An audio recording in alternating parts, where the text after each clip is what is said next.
Hello there. You are on to the Man Session podcast. We raise kings to embrace their masculinity and amplify their influence in the society. Welcome. The Man Session podcast is about to begin.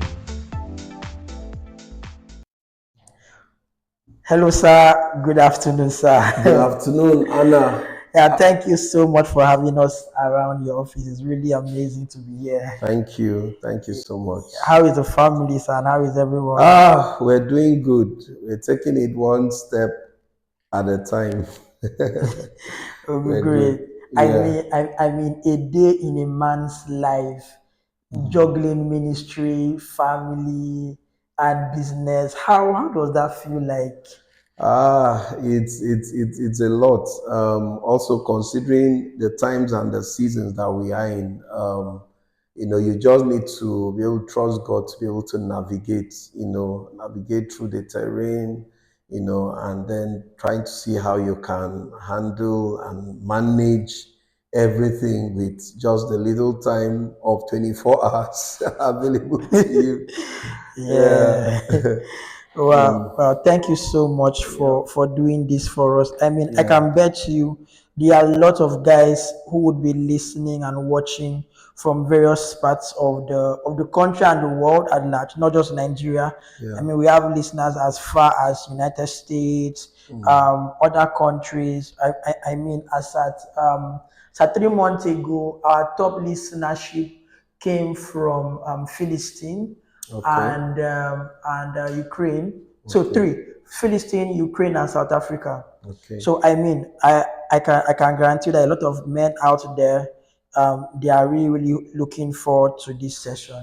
Yeah. Thank you for doing this with us. So we'll just go straight into what we have for today. I mean, it's a personal development series Okay.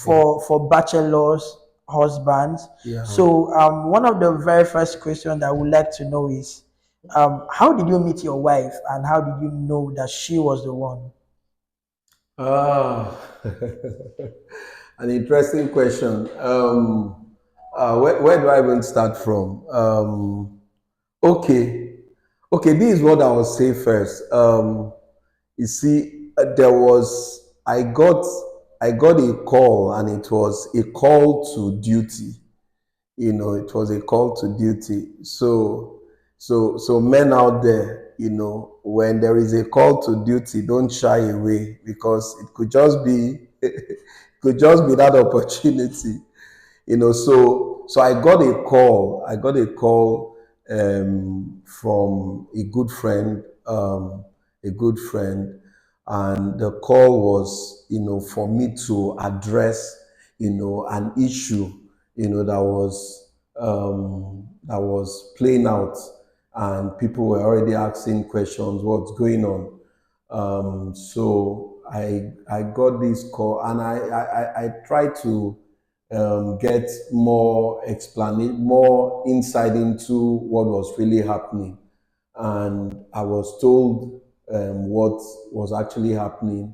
And then I actually insisted, because someone had raised a concern, concerning our fellowship, our session, and all, back then. So I I insisted that I would love to get to hear from the person, that raised the concern, of that's the reason why I was called. And he said, okay. So person sent the number of this lady to me, and we got talking. I needed to find out what's actually happening, what's going on, and she explained, what was going on, and why she had written a letter. She had written, for us to address some things, to address some things. I took it up, like I said, it was a call to duty. So I took it up and decided to see what I could do to address the concern, at the moment. And it was actually from there, that we actually got talking again. She's been someone we've known back school days, in our association called FECA. And then I can't remember when last we got talking. Almost like 10 years thereabout. We'd not talked. So we just somehow I got asking, "Ah, where are you?" and all of that, because I actually thought she was outside country, either US or UK or the UK. But actually got to find out that she was in Nigeria, and not just Nigeria, but Lagos. So we just got talking, and then somehow we connected, and today it's history. Wow. So how did you know that she was the one? I mean, amongst every other lady that would have probably been in your life as at then, how were you sure that this was the woman I really wanted to settle down with? Okay, you know what, I always tell people, most time people say, when people say, I heard the Lord speak to me, to some people it's like, when can I get there, when will the Lord also speak to me,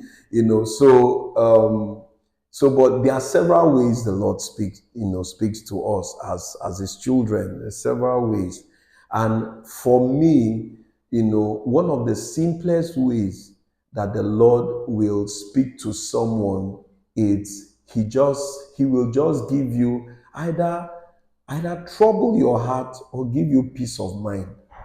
Give you peace of mind. So when you know that you're in the right path, if you're sincere with yourself, there is this peace that comes to your heart. So each time you think of the issue, or you think of, the whatever that is, there is a settling in your heart, so you just feel this peace. And for me, I think, amidst every other indices and all of that, the key thing to, we starting the journey and all of that, it's that peace of mind. I just had peace of mind. Each time I think of her, each time we talk, there's this peace of mind. So somehow, with that, I just knew, I think I was on the right trajectory. Yeah. Okay, great. So this next question goes out to every young man out there who is preparing to transition from living the life of a bachelor to being a husband. I mean, you would agree with me that a lot of homes, Yeah. they do prepare the girl child Yeah. right from when she's young Yeah. for marriage. I don't know about other homes, but I mean, from the society where I grew up in, you would rarely find that being done for the boy child, for the young men.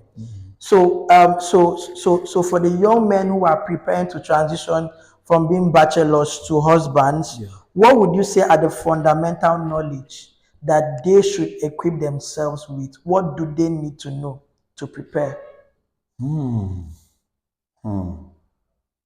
Wow. Okay. So this is my definition for a man, and for me it's just from the acronym M-A-N, M-A-N.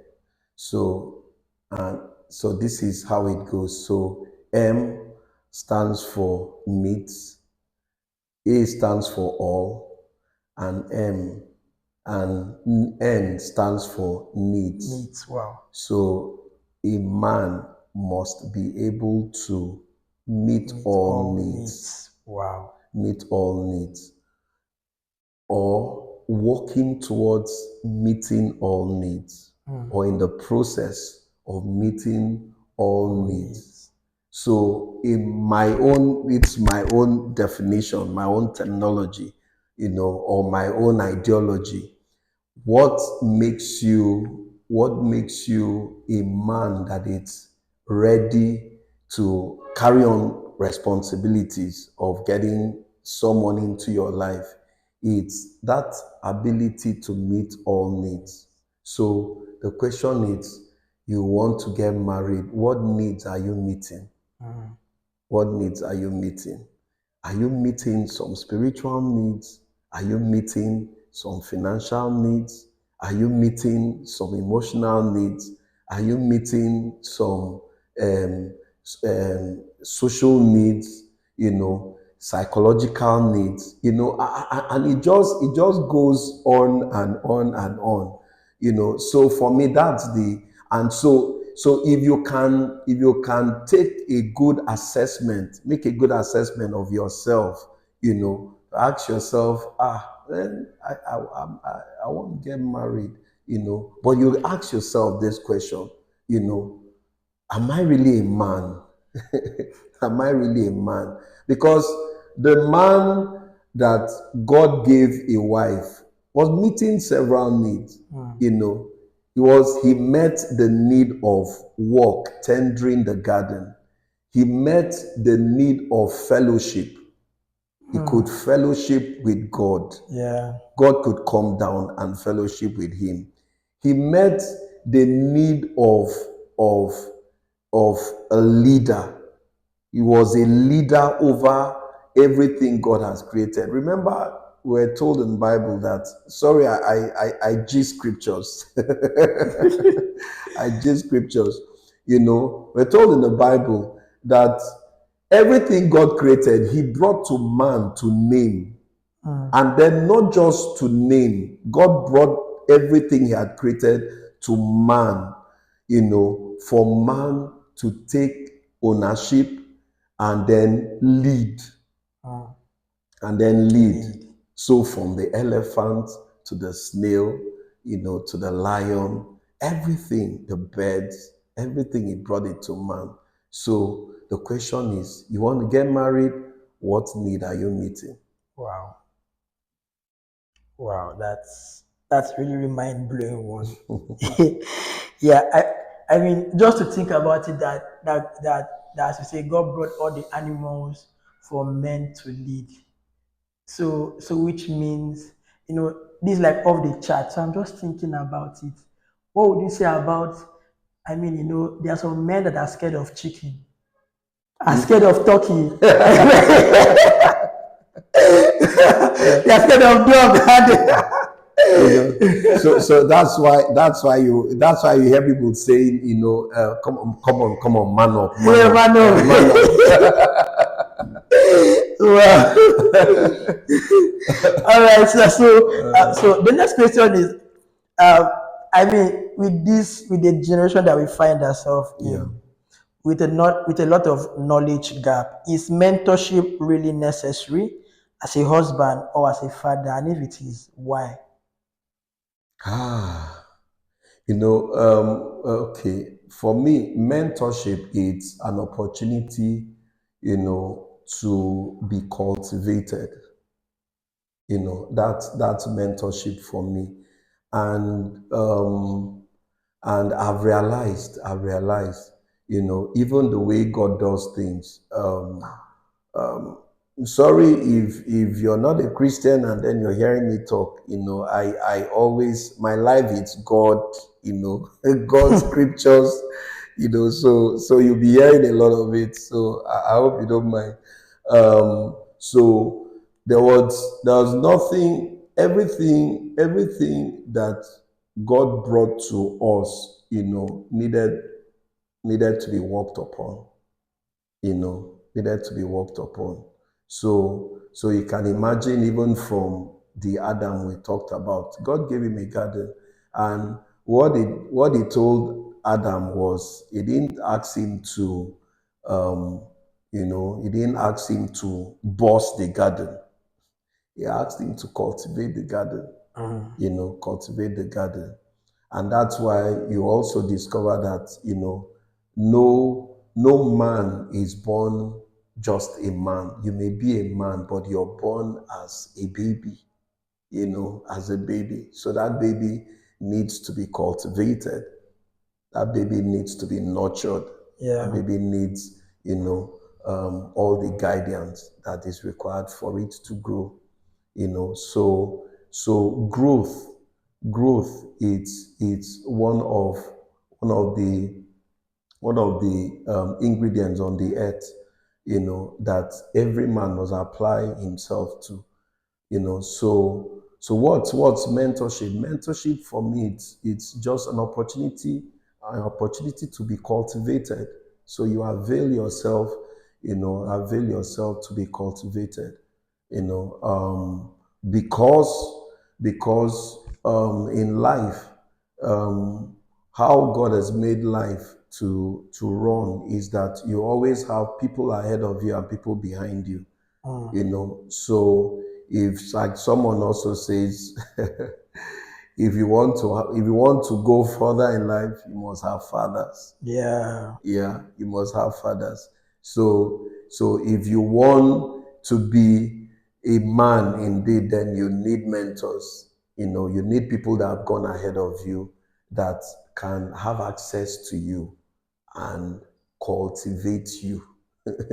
Cultivate you. So mentorship, it's so key. It's so key. Yeah. Yeah, so I heard you saying access, right? Getting access to mentors. So I would now want to ask, what should for every man out there who would now decide to get mentors, what should they look out for when choosing a A mentor, and mentor. how can they benefit? Because how can they benefit from those relationships? Because I mean, some persons feel, oh, they can just put a name tag, oh, he's my mentor, but there's no access. So how can they get the benefit of that mentorship relationship as well? Yeah, okay. I'll say the first rule, of mentorship, it's a connection. It's a connection, because um, once you're not connected, it's hard to get anything from that person. It's connection. So you need that connection. So like you said, people say, this person is my mentor, this is not my mentor, and it's just mentorship on paper. Just mentorship on paper. So that connection, it's very important. How do you access this? How do you access a mentor? Yeah, what do you need to look out To for look when out for choosing? when choosing a mentor? Well, okay. One of it is someone that takes interest in you. Um, I yeah, I equally, I believe strongly on its mentorship. Mentorship, close mentorship, and not just mentorship from afar. That's you really just, what will I call it? You're just learning things from someone from afar. Because like what I said before, there must be a connection for you to really call someone your mentor. There must be a connection. And then that connection has to be on both ends. So one, it has to be, there has to be that connection. Two, the person has to um, take a likeness of you. So you know how you're chasing after someone and he doesn't even really have your time. Yeah. That can be your mentor. A mentor will be someone that really has interest in you, ready to give his time, his share some of his resources, share some of his experience and all of that. So it's someone, so access, availability, and then the person too must be willing to make time for you, So if you're talking to someone, say, I like, yeah, and then you just tell her, I don't have your time, I don't have your time. Yes, at times, some people may pull that to just see if you really, what do you call it? If you're really serious, about this. So that they may do that, but I think those things that's key. Person has to have some level of interest, on you. So because that's the only way he can pour himself, to you, knowing quite well that people are busy, Yeah. so what I don't have interest in, I will hardly commit time to. Yeah. So you need to look at someone. I think that's it. That's the basics. There are others, but for me, those are that basics. Okay. How can married men ensure they don't get carried away with work, business, or ministry that they neglect their wife and kids? Ah, ah. Hey, it's called systems and structures. So just imagine a human being without the bone structure. You just be a pack of flesh, a pack of flesh. But how is this body able to function well? It's you have to put a bit of structure in place. My wife is more of a system person.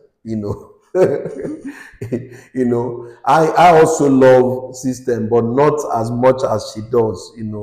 So she's also helped me a lot, in terms of putting system structures and all of that. But you know what? Truth be told, you can't. It be so tough, so hard to put to creating a balance between work, ministry, and all of that with family without some level of structure. Some level of structure. It will be so hard. You will just keep saying, just keep procrastinating. Baby, you know what I will do? I will do. I will do. So you need some level of structure. You need to be able to say, you know what, baby, or whoever you call your wife. You know what? We have 7 days in a week. We work so hard. Church, ministry, business, our personal lives, and all of that. You know what? I want us to put up a structure, something. Every let's say every Monday from 6 p.m.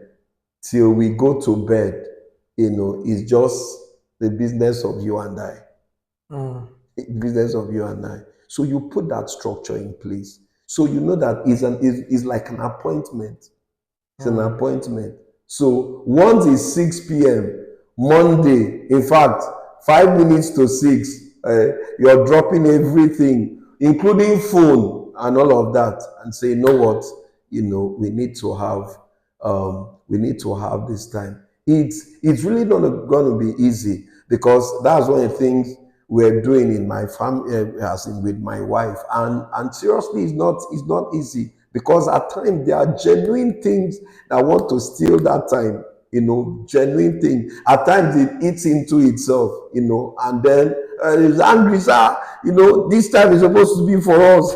This time is supposed to be for us.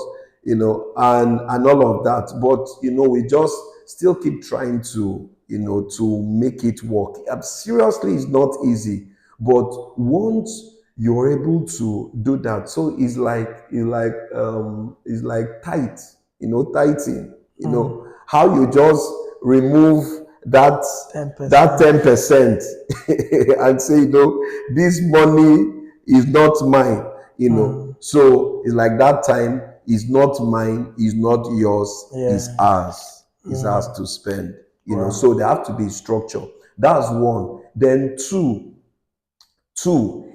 any available time that you have, any spare time that you have, ah, do something with it.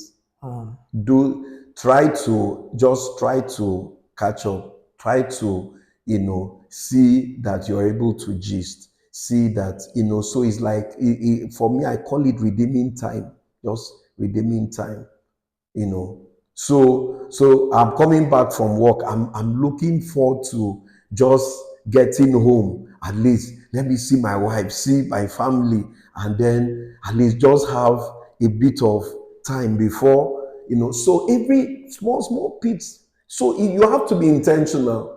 You really have to be intentional. Every little time that you have, invest it. Wow. Invest it. It's just like you having money and then you're intentional about it, and then you tell yourself, anything I don't need, I won't spend, I'll save. Anything I don't need. So you now become intentional. So you're driving back home and then you see something flashy on the road, and then you're asking yourself, do I need it? Do I need it? And the other sense you're saying, I don't, I'm saving it. Instead of spending, I'll save it. Instead of spending, I'll save it. So it's the same thing with time, you know. So that time you'd have said, let me just go while away. Sir, no, no, no, no, no. Rather, let me spend this time. So every pocket of time that you have, so be intentional about it. So, and Yeah. instead of spending it doing, I'll rather save it. I'll save it with my family. I'll save it. And then by the time you check the cumulative, in a week you've saved maybe 12 hours, 15 hours, from the pockets of small times that you have, available for you. Yeah. Wow. So that's really a lot. So how about a situation where a lot of men now they know how to provide financially for their wives and their kids, and of course emotionally for their wife also. They also know how to provide that. But how can they, as fathers, provide emotionally and physically for their kids? Whew. Emotionally and physical. Okay. Well, I think the duration over the years it's shrinking. And what do I mean duration? The duration, I mean the time allotted for you to have your kids. So over the years, it's been shrinking, So in our time, growing up when we still with our parents and all of that, you end up having, maybe you have up to 20 years, 22 years to be with your parents, 25. But now, it's current reality. The truth is, if I'll be sincere, the only years you have, available to you as a parent, to be with your kids is 10 years. Wow. It's 10 years. And why do I say that? It's one thing to be in the same space and then be in the same space, and then there is a connection. There is a connection. So you can be in the same space, the same house, no connection, Connection. no connection. So we can't help it, because it is the times and the age that we found ourselves, the age where there are gadgets everywhere, there are tablets, there's iPhones, there are these, social media, a whole lot. So the best time, you can really devote to say, okay, I have this time in my, it's 10 years, and it's simple, because between the ages of 0 to 10 is when your children are not really exposed to the gadgets, the this, and all of that, so those are the years that you have, to give your best, the best of your time, the best of your time, your emotions, sharing your experience, playful time, instructing time, all of that. That's the best. And you know what? Amazingly, it is the investment you make within that 10 years. It's the investment that you will reap off after 10 years. Wow. After 10 True. years. True. So if you invest properly, social media will not take your place Yeah. over your child life when she's 18, when she's 20. It will not take her place. It will not take that place. So even when she's matured enough and then gets married, and starts building her own family, because you had built a foundation, it will be,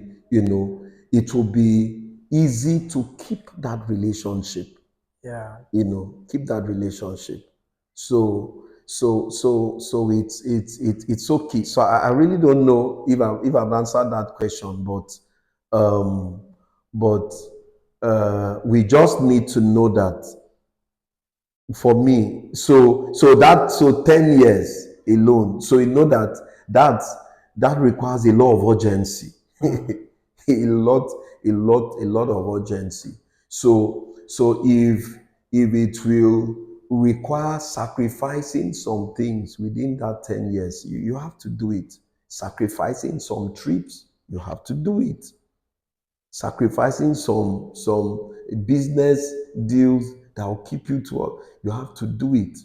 Working around your work schedule, you have to do it within that 10 years. Within that 10 years, it is so critical. It is so critical. Yeah. Thank you for that. So now I would, before we wrap up, I would really like us to talk about something very, very peculiar.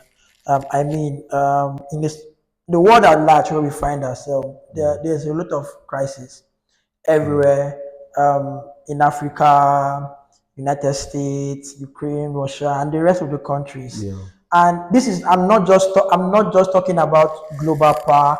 I'm not just talking about political crisis, right? I'm talking about even down to even the educational system, even as far as into the business structure, Yeah. right? And if you look at it, you now come to realize that every single person who is either spearheading or probably reacting or maybe is involved in this, they all came from a home, Yeah. right? They all came from a home. And it now makes me to worry. Just the same way you said that every parent has 10 years to invest into the life of their children. It now makes me to worry about the level of investment that probably their fathers or maybe our fathers had, that is now causing a ripple effect in what we are seeing in the society. So now, putting into consideration the several causes of absentee father, yeah, what would you say can be done to solve this? To solve the issue of where we're having absentee fathers? And is it enough for a father to just be physically present? Okay. Um, okay. So, um, by virtue of what, out of what we do, in terms of ministry, of reaching out to area boys, area girls, commercial sex workers, across Lagos and beyond. Um, my heart keeps going out, when I see most of these kids, and you just know it's the fundamental issue, of of the challenges that they're facing where they are at the moment. You see them, it's as a result of absentee fathers. Wow. Because when you get to talking to them, you ask, where's your father? In fact, almost 80% tell you, I don't know my father. Talk less of saying, I have one that I know and he's not even present. Wow. I don't know my father. So for kids like that, where do you really start from? We're talking about mentorship, earlier on. Yeah. And the first mentor any child should be the mentor of a parent, a father and a mother, And of the two, that which is even most important is a father. It's a father. Because remember my definition right from the beginning, a father, a man, a man meets all needs, be it emotional, be it financial, be it, so just name it. So it's actually is a big issue. So, but how do we solve this? I think where do I even start from? How do we solve this? We solve this by helping the child, the man, the girl that never had a father, by helping them to come to that place, that point of their lives where they also will say, this stops right here. Because there are some things you can't help in life, because they happen when you had no choice, you had no option. So what will a 1-year-old boy do to a father that suddenly is overwhelmed by what's happening? He can't provide food, he can't provide support, and then one day you just see him walking away, and then you're just 1 or 2 years. What can you really do? Will you go and hold him and say, Daddy, you're not going anywhere? You're completely helpless. And so that's the state most of these people find themselves. So I will say that it's the solution to this. It's for you as an individual to say, to come to that point where you say, I will not be an absentee father. Taking that resolve, I will not be an absentee father. And so once you do that, you know that you've changed the trajectory of your family lineage. You change it completely, So I think that's one. Then two, there is also a need for support, for a support system around these kind of people, whereby you can create maybe foster father, or just finding people that are passionate that could just take this one and say, you know what, I'll be your father until you're able to stand, and then be able to take that responsibility of giving the kind of succor and the kind of help, support that the father of that child would have given. So if we have organizations, churches, individuals, coming up to that responsibility of saying, you know what, we will not see anyone without a father out there and then will not do anything. It's going to be tough. It's going to be tough. Like I said, it's part of what we do. Personally, I have a lot of boys, that that see me and take me as their mentor, or that they are even their father. I try to do the best that I can. Like I said, by virtue of what we do, a lot of them out there. So if we have more of this, more of this in the society, it will go a long way to helping us and pushing all of these effects. Right. Oh, thank you very much. Then I think the other question you asked is it enough to just be physically present? Remember back to my definition, so a man meets all needs. So your physical presence, your being physical, physically present in their life, it's one of the needs. What of social? Have you tried finding out? So what sport do you like? Or even just observing the boy and seeing, okay, what does this boy really like? And then you jump into it. My son loves football, so my spare time, I will pick the ball and say, I'll throw it, head the ball, head it back to me, and all of that. And then just, so just meet that need,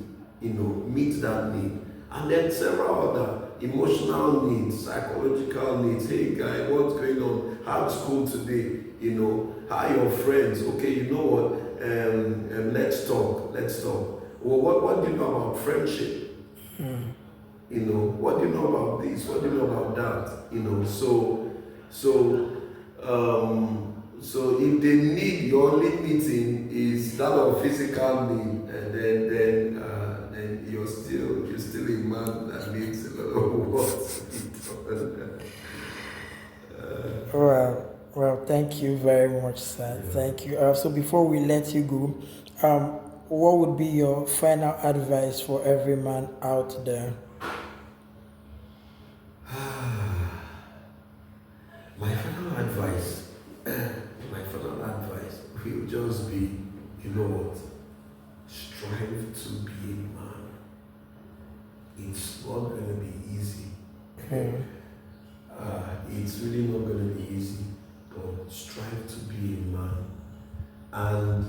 And one thing that I know that say, men have to be responsible.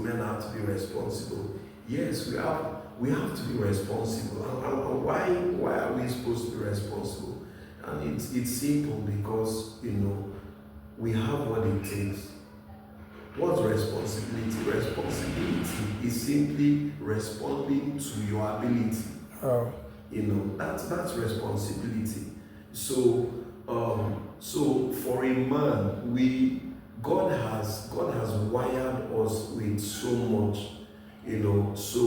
so dare to explore, dare to be the better you, dare to be the better man, dare to discover what you're made up of. We will say men are not emotional. Who said so? A man meets all needs. So emotional, you are emotional. God was happy. Jesus cried.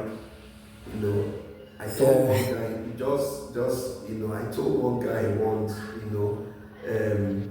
I say, can you cry?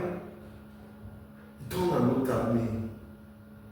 He said, Kingsley, what are you saying? I say, yeah. He said, can you cry? He said, how do I cry as a man? Wow. I said, I cry a lot. I cry a lot. I cry. So men do also cry. Men have emotions. Who told you don't have emotions as a man? Who told you don't have emotions? So anything emotional, I say, go and meet your mother. No. Man, you meet all needs. you will have some emotions, so put that your girl child, put her through her emotions, put your man child, put him through that emotions. So as a man, we all need. Yeah. So Okay. So I think that's my word out there for every man. The world is in deficit of men. Men. And man, if we can rise up and take our place, world will be indeed be a better place. Remember, men lead. Men lead.